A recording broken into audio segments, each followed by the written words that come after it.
Hi, it's Tammy. I thought I'd take a little time today to kind of go over addiction.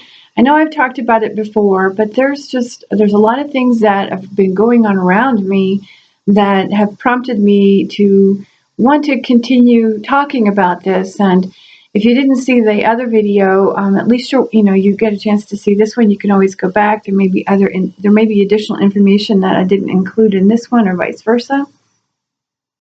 However, that said, I really want to emphasize the fact that this really is a collective issue, whether you or someone you know is not using or involved in some form of addictive behavior. The fact of the matter is that there's far too many people in the United States alone that are dealing with some form of addiction. And not all of them are getting help. A lot of them are keeping it a secret. For whatever reason. They may not think that they actually have an issue, and that's perfectly understandable. There are obviously the social, the economic issues that, and then I even disagree with economic issues, that, it doesn't make any difference what your economic status is. You are prone to addictive behavior. We know it we've seen it in celebrities. I've seen it in executives. I also see it in the streets. So there's the level of who becomes addicted doesn't matter with how much money you got in your back pocket or in your bank account. It really comes down to a biological factor that kind of perpetuates begins the use. The enjoyment of the use is more like it. This is a tough topic because, as far as I'm concerned, people are all over the place when it comes to their ideas of what makes up an addict, why an addict is an addict. I don't even like using the word addict. However, there is, like I say, biological issues. To give you an example, alcohol affects the GABA receptors in the body. So if, self-soothing is part of, it's in relaxing, I'm going to say it that way, is a lot of the reason why people get to the end of the day and they have to have a drink. And that is a very common thing, by the end of the workday, by the end of the week, you spend it over the weekend. So how we define addiction and abuse, it's a kind of a muddy area. So that's just one example. Cocaine is another one that affects the dopamine receptors.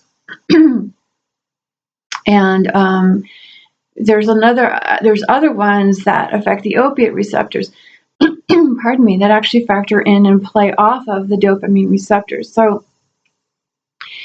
the reason why I feel like people get involved in addictive behavior is, like I say, they're introduced to something and either they like it or they don't. I have seen people use cocaine and get completely over the top with their behavior, and I've seen other people use cocaine and go, they could care less. So that to me speaks volumes about the biological factors that are part of it. The same thing with alcohol and cigarettes. What about these other issues along the lines of addiction? Well, we have pain medication. Obviously, we know that that's becoming a national concern.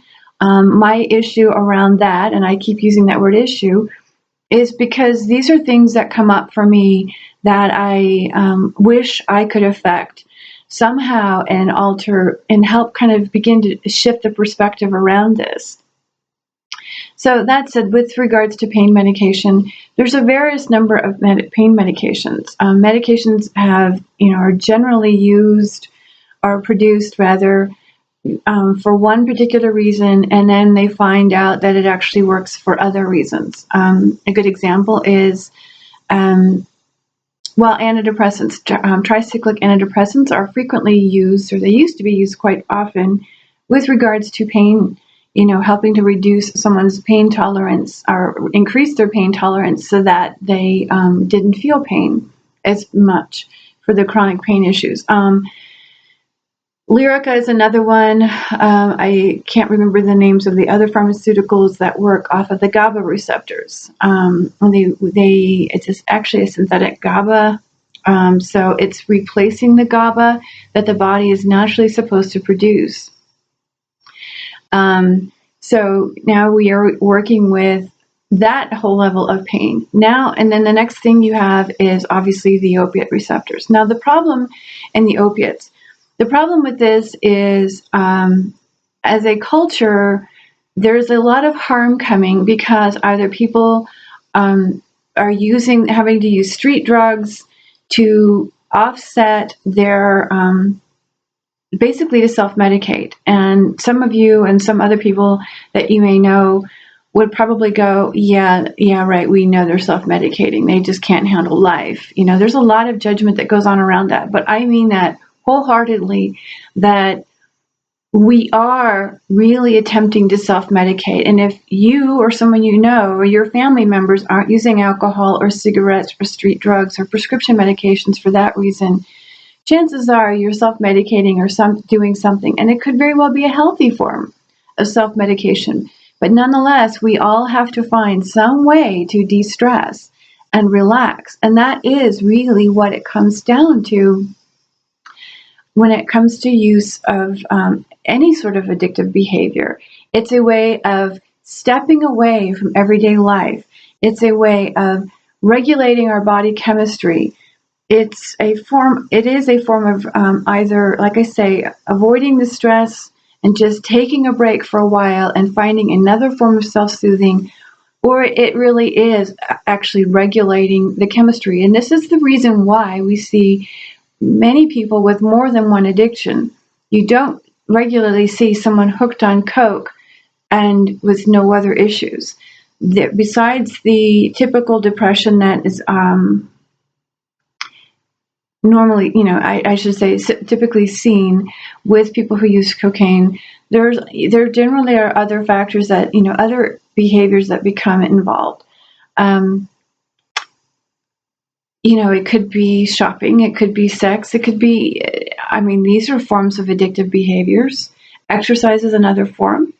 Over the consumption of caffeine is another addiction. Cutting, the use of food for either restricting love and or having a love-hate relationship with life. That's how I want to see it. Typically, when we see eating disorders, it's often said that these people have perfectionism, control issues, that they have food issues. And I've seen many people that have had issues around food get heavily involved in understanding nutrition. And the reason for that is because they are trying to make peace with the one substance that they used in order to self-soothe or punish. These are, as troubling as this may be, if you're not familiar with addiction, as troubling as it may be, this is really what is going on. The inside environment of someone living with an addictive behavior is incredibly difficult and painful, because more often than not, they're wanting to stop the behavior, but at some point their body becomes dependent upon it. The behavior becomes so ingrained, as well as the chemical reactions that occur. And that's the reason why you see people needing more alcohol, reason why you see there's more need for any drug. You see the behavior escalate because the chemistry is requiring that. If you are replacing GABA with a prescription medication, your body is going to stop producing it as much, and so you're going to have more need for it. So your pain levels are going to not be able to be regulated very well. A good example is Neurontin, gabapentin. That's another one. You eventually have to need more because your body's no longer producing GABA. If you're if you're alcoholic, or I prefer to say, if you drink excessive amounts of alcohol and require alcohol for relaxation, and now you find yourself unable to sleep or you have insomnia issues, well, that's going to factor into addiction. Histamine. because histamine is related to insomnia. That whole experience, if you will, with alcohol, it stimulates and the blood sugar and the fermentation process within the body, and histamine is a part of that. And now you have a whole nother chemical issue. So now you not only have the inability to really self-soothe and relax because the body's no longer producing the GABA that is actually stimulated from the breakdown of sugars in the body, but if you're over fermenting, it just blows out of proportion. So this is really how addictions work. Now, I want to go into a little bit about the behaviors because many people don't understand these behaviors. They don't understand that people are doing these things. And I feel my heart goes throughout all of these people who are, cutting, which is a big one, and harming themselves with the self-harm behavior, as well as sex, love, and relationship issues, the way we get involved in that. And these are the things that, and that doesn't have to be, infidelity in a marriage or a relationship. This could very well be, addicted to pornography and internet sex and phone sex. I mean, there's a whole, it's a very intricate, the way these things go on, and people are ashamed and there's guilt around these. And yeah, many people may go, well, they should be. And that's not a very fair statement to make, because there is something that's helping them self-soothe in this and finding satisfaction within themselves. So again, we get into the psychological component. That is also biological, because these behaviors, when we relax, the body is actually producing endorphins. And those endorphins actually help us to calm down, as we know, through exercise. This is the reason why people become addicted to exercise, because they need to be able to relax, and in order to stimulate the endorphin production.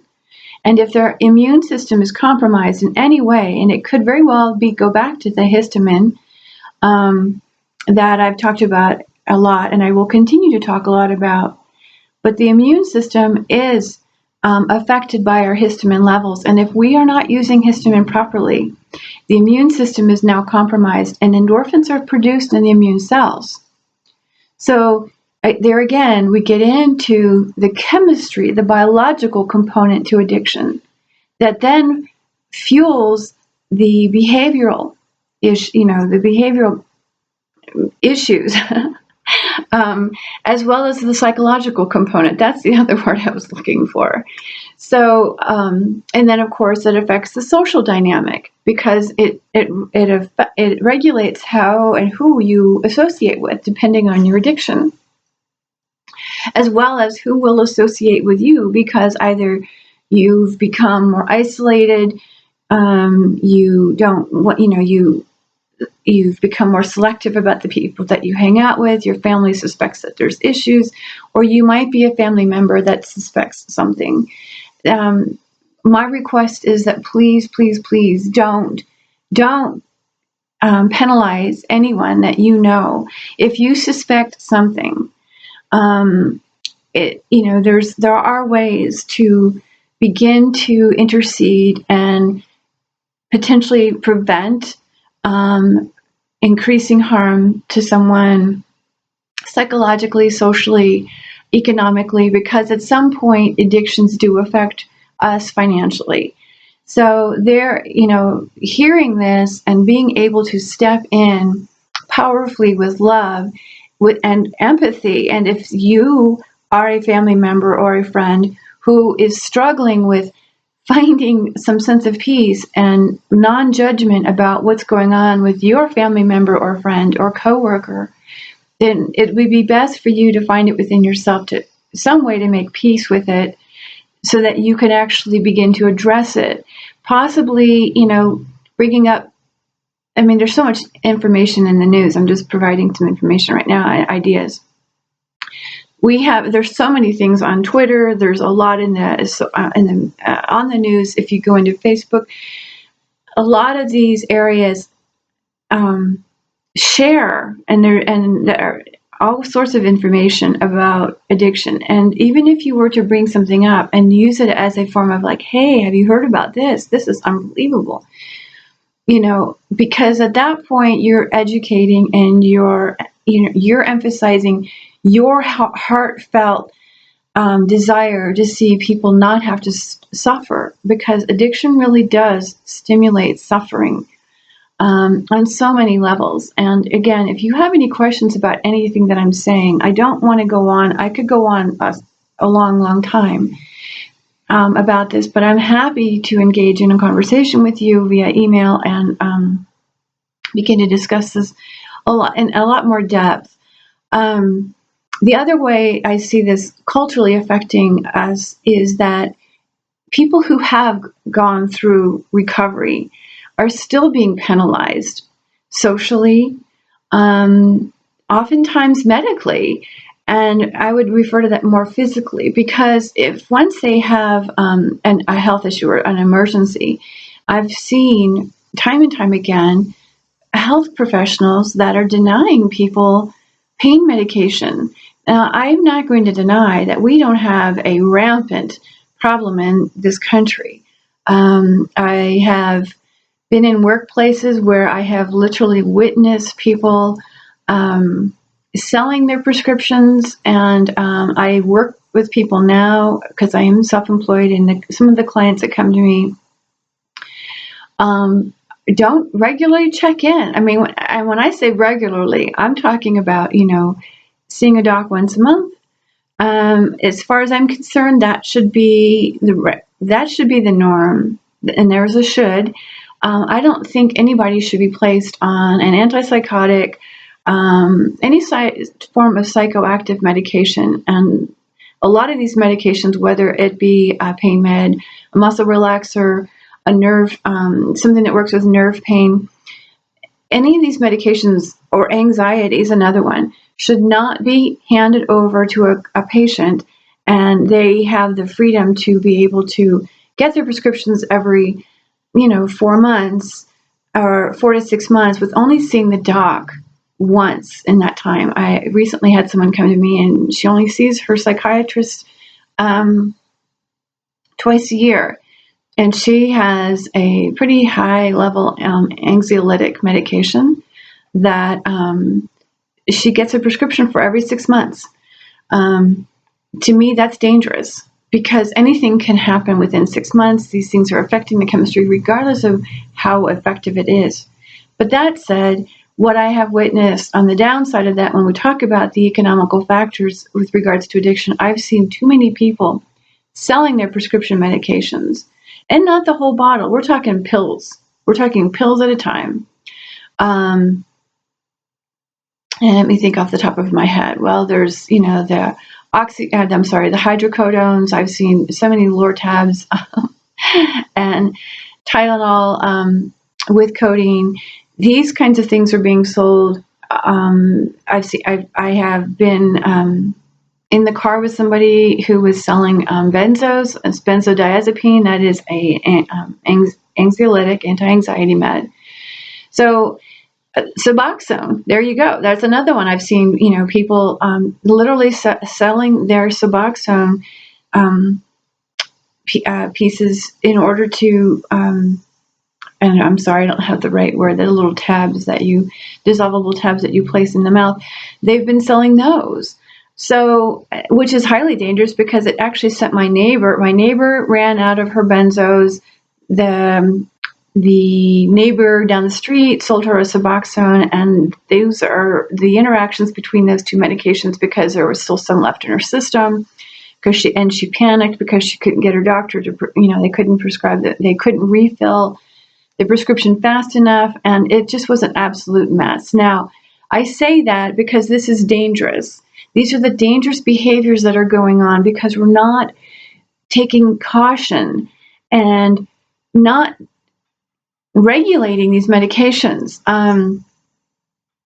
I don't feel like people should be punished in a medical setting because they've admitted to using in the past, when other people are handed prescriptions like candy and they're just running in the streets rampant for these, selling these medications in order to survive. In the meantime, then they go back to their doctor, and whatever their excuses are, I have never bothered to ask. It's none of my business. But this is a sad, distressful trend that's occurring in this country. And when I sit down and talk to somebody and they tell me they've broken their a bone, and the doctor won't give them pain medication because he's disclosed that he actually used to use, that's horrible. I know of somebody else who went in for a lot of nerve pain, excessive migraines, and admitted to the doctor that she had used in the past. And the next thing you know, it was like he was done with her. He had no answers for her, that there was nothing medically wrong with her.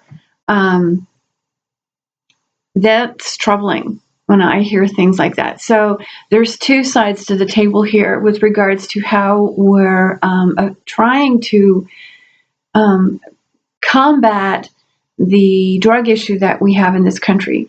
And I think the first component to that is really understanding that the chemistry is a huge factor.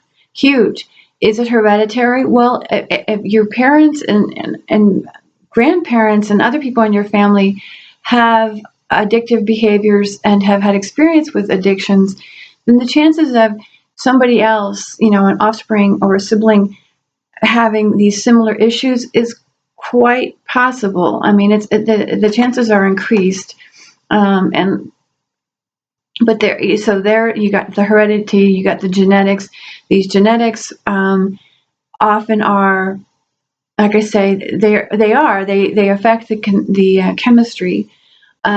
And more often than not, if you actually get into a treatment setting, whether it be outpatient, inpatient, or a medical setting, and you find somebody who's dealing with an addiction, you will also find what they call comorbid disorders, such as anxiety and depression, bipolar, PTSD, so many different things. It could be even schizophrenia, mild case of schizophrenia. It could very well be that, so it could be anything. And you always see this occurring. Anger management, that's the other one I was going to say. You've got anger issues. So you've got explosive behaviors. You will see this co-occurring with the addiction. When they get into a safe setting that the person can recognize and go, oh, yeah, that's what you've got going on. And then they ultimately get treated for those. And then through working with their counselors and their therapists and social and community efforts, these people do recover and end the addictive behavior. But the interesting thing is now they're being treated for these other co-disorders, which leads me back to the original statement that addictions are biologically linked. And it's time to stop shaming. It's time to stop bad mouthing. It's really, I'm asking to please, let's end the judgment about those that we know. And trust me, you probably do know someone that is dealing with some form of addiction. And if, like I say, if you suspect it, then it would be on you to make peace with that within yourself before ever attempting to speak to somebody about it. And the best way to intercede, if it's someone that you know, is to begin talking about some of the conversations that are going on socially as a means of highlighting your empathy and your desire to see people actually overcome this. Because quite honestly, addiction is costing this country. If we talk about this economically and we're worried about how things are going financially in the United States, consider the healthcare issues that arise due to addiction. So that is extraordinary, between treatment and the ongoing medical issues that occur, whether it be unsafe sex, use of needles, risky behavior in the sense of, the way they drive, any decisions, the risky decisions that they begin to make. These all cost, and they cost the medical system. They cost the patient. It's a necessary aspect to our life and to our society if we begin to understand that there's more to this, and bad mouthing this health issue is not where I would recommend anybody go. Now, how this works with regards to essential oils, well, the essential oils help to regulate the hypothalamus pituitary adrenal axis, which is the hormones and the neurotransmitters, also known as the neuroendocrine system. It helps to balance and restore cortisol levels. It certainly helps to restore histamine levels. It helps to regulate dopamine. It helps to modulate serotonin as well as the immune system. So,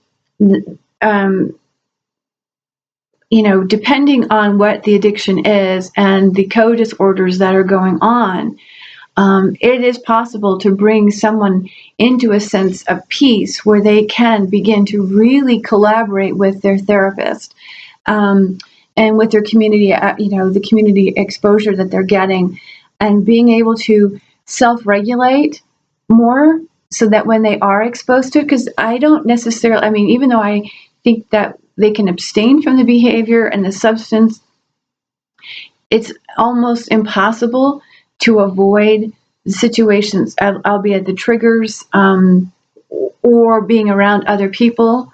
So being able to self-regulate and self-soothe is incredibly important, number one, so that they don't relapse. And if they do relapse, relapse is part of the process. It's part of self-regulation, actually coming back into balance. And the last thing anybody needs is for someone like you or me or somebody else in society to make them feel bad because they had a slip. I don't know anybody that's living in a state of perfection as we have culturally defined perfection. Everything is perfect just as it is. That said, it is possible, and I would highly encourage anyone who is either coming out of an addiction and in therapy to begin to incorporate very specific essential oils for their health issues, for their addiction, because that is that even if you are over, you have recovered, that still provides a heck of a lot of information as to the chemical imbalances and being able to help regulate. And it does take time. I'm not going to lie, it does take time. However, the immediate self-soothing, the uplifting, the sense of peace that can be restored is extraordinary. So again, it really depends, and I don't mean to be so vague, and if this is frustrating for anybody, I do apologize. But it is, this is very bio-individual. I will give you some ideas. I can try and do that right now. And again, I'm happy to consult and guide you. Clary Sage is a superb oil that helps to stimulate the production of dopamine, as does geranium. So if cocaine is an issue, Parkinson's is in the family. Low dopamine levels that's without question the issue.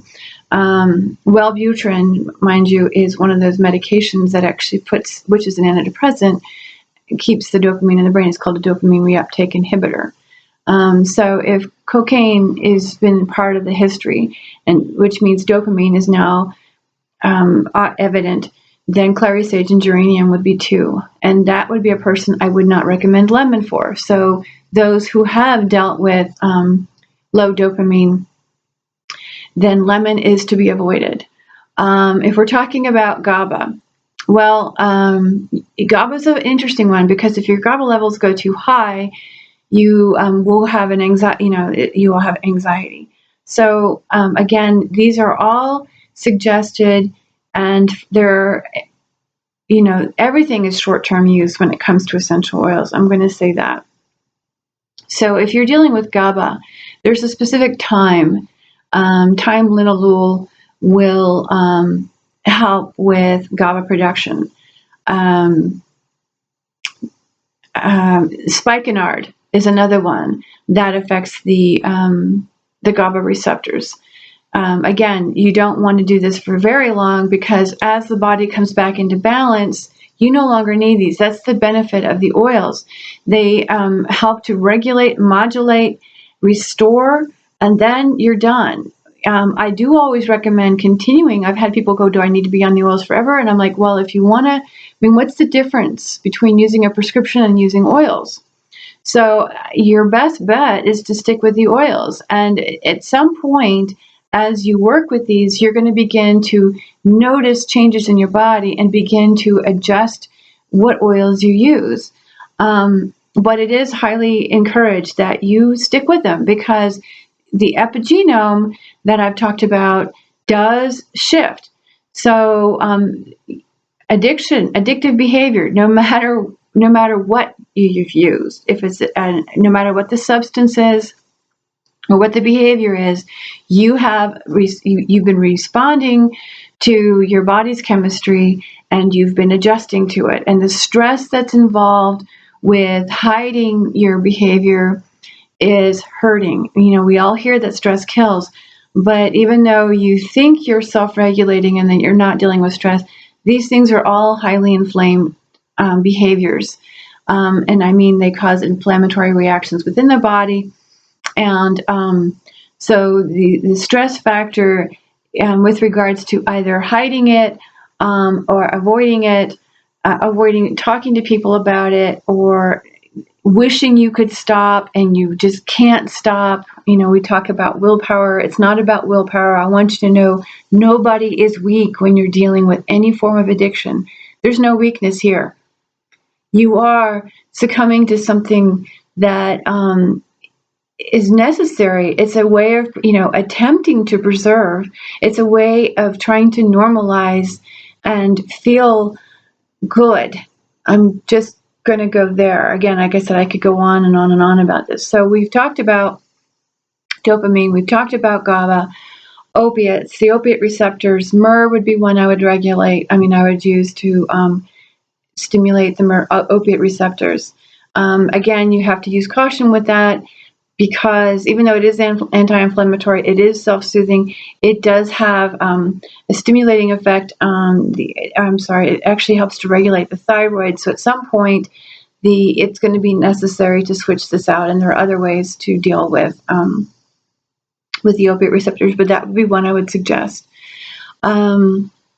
Serotonin, you can increase your serotonin levels through citrus aurantium, which is also known as bitter orange. You can also do this with lemongrass. These are two that you need to use caution with, again, especially the lemongrass, but there may not be need for the bitter orange at some point either. You may generate a serotonin spike, and now we're getting into migraines and headaches. So you need to be able to drop that, which would include ginger. And you could use a ginger oil. You could, ginger tea is not that strong. I would go for ginger root. So these are different ways of being able to regulate the neurotransmitters and beginning to help bring and restore balance to the body. One other factor, nutritionally, go for the walnuts. Walnuts actually help to eliminate ammonia from the body that is produced in that whole histamine fermentation process that I talked about. Walnuts actually help because the body takes a chemical called BH4 for the production of neurotransmitters. However, if we have excessive amounts of ammonia in the body, the body will take the BH4, and depending on your genetics, you may not be producing enough as it is. So that's already going to throw you out of the loop when it comes to neurotransmitters. So walnuts actually will step in and help with the elimination of ammonia, as does vanilla, and therefore leaving more use for your BH4, which then will help produce your neurotransmitters. So if you have any questions, again, please comment below. I would prefer a personal email, especially if it's more about you or someone that you know. And until then, have a really beautiful afternoon. Thanks. Bye-bye.